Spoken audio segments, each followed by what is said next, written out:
دايما بشرتك تحس ان هي متجدده، ما فيهاش اي خلايا، البشره ميته مسببه لك اسمرار، ما فيش اي درجه ودرجه، وعايزه بشره متوحده وفيها نضاره وترطيب عالي قوي وتفتيح كمان من اول استخدام. الوصفه دي يا جماعه لاصحاب البشرات الجافه. عايزه اقول لكم ان انتوا بتعانوا جدا في الشتاء، باذن الله بعد استخدام الوصفه دي حرفيا هتدمنيها، عشان هي هتخلصك من اي مشاكل موجوده في البشره، من تشققات البشره، من نشفان البشره. اهم حاجه ان احنا مع الوصفه دي نشرب ميه كتير يا جماعه، عشان بشرتنا كمان تتغذى من الوصفه بتاعتنا. هنبتدي كده.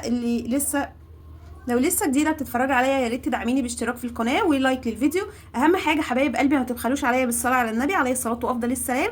اللهم صل وسلم وبارك على سيدنا محمد. ننزل في الكومنتات كده حبايبي ونصلي على النبي ونبتدي كده. بسم الله الرحمن الرحيم. هجيب عندي اقوى يا جماعه مرطب للبشره الدهنيه جافه مختلطه يا جماعه. جل الصبار رهيب لجميع انواع البشره، حرفيا بيرطب جدا بعمق، بيشد البشره بعمق، بيخلي بشرتك لامعه وزجاجيه حتى لو استخدمتيه لوحده. هحط لك بقى معاه وصفه. اول حاجه بس هاخد منها كده معلقه من جل الصبار اي نوع، يعني ممكن تستخدمي اللون الاخضر او اللون اللي بيتباع عادي في الصيدليات، اللون التاني مفيش اي مشكله، من الابيض او الاخضر الاتنين واحد. ويفضل طبعا لنتيجه افضل تستخدمي جل الصبار الطبيعي. هحط لكم معاه بقى يا جماعه مكون نينجا حرفيا في ترطيب البشره، ترطيب عالي قوي، وكمان يديكي فيتامين. فيتامين ايه يا جماعه؟ دي اسمها كبسولات فيتامين ايه، موجوده بجميع الصيدليات وبجميع الاماكن اللي بيتباع فيها منتجات للتجميل. انا هاخد كده كبسولتين من فيتامين اي زي ما انتم شايفين. هبتدي ان انا اقطعها كده وافضيها على جل الصبار بالشكل اللي انتم شايفينه ده.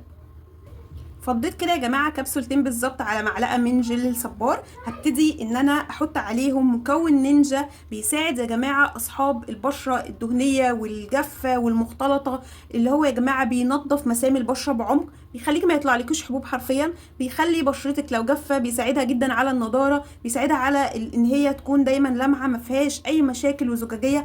عصره بسيطه جدا يا جماعه من الليمون، عصره بسيطه، انت مش هتحطي معلقه، هتحطي عصره واحده بس كده من الليمون بس كده زي ما انت شايفه. هتساعد جدا في تنظيف مسام البشره للبنات اللي بشرتها مسامها واسع، بتساعد جدا على تنظيف المسام، بتساعد جدا على تدليل المسام. طبعا مع الاستمراريه بتخلي بشرتك زجاجيه، بتخلي بشرتك خاليه من الشوائب، بتخلي بشرتك خاليه من المشاكل. حرفيا الوصفه دي نينجا لاصحاب البشره الجافه. عايزه اقول لكم ان انت برضو لو بشرتك دهنيه تقدري تستخدميها وتحطي عليها عصره الليمونه، دي ضروريه. طب لو انت بشرتك حساسه ما ينفعش ان انت تستخدمي الليمون، تقدري تستخدمي جل الصبار والكبسولات بس. وده يا حبايب قلبي بيكون شكل الوصفه بتاعتي. هي مش هتبقى كريمي، ده قوامها بيكون زي يعني الجل السايل، بتحطيها كده بالشكل ده على البشره، على حوالين الانف علشان المسام، بتقلل جدا يا جماعه من المسام الواسعه زي ما قلت لكم.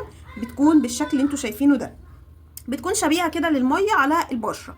بتسيبيها بقى على بشرتك لمده 20 دقيقه، تقدري ان انت تستخدميها 3 مرات في الاسبوع باذن الله، بتفرق معاكي جدا. واكتبوا لي كمان رايكم في الكومنتات. زي ما قلت لك هتسيبيها 20 دقيقه على البشره، وبعد كده هتغسلي بشرتك. يفضل ان انت ترطبي طبعا بكريم مناسب لنوع بشرتك، ولو مفيش حطي جل الصبار مفيش اي مشكله برضو، ده مرطب قوي جدا يا جماعه وبيساعد على شد البشره وازاله اي تجاعيد موجود في البشره. جربوا الوصفه دي حبايبي وقولوا لي رايكم ايه في الكومنتات. يا رب تكونوا استفدتوا معايا، واشوفكم فيديو جديد وصفه تانية جديده. مع السلامه.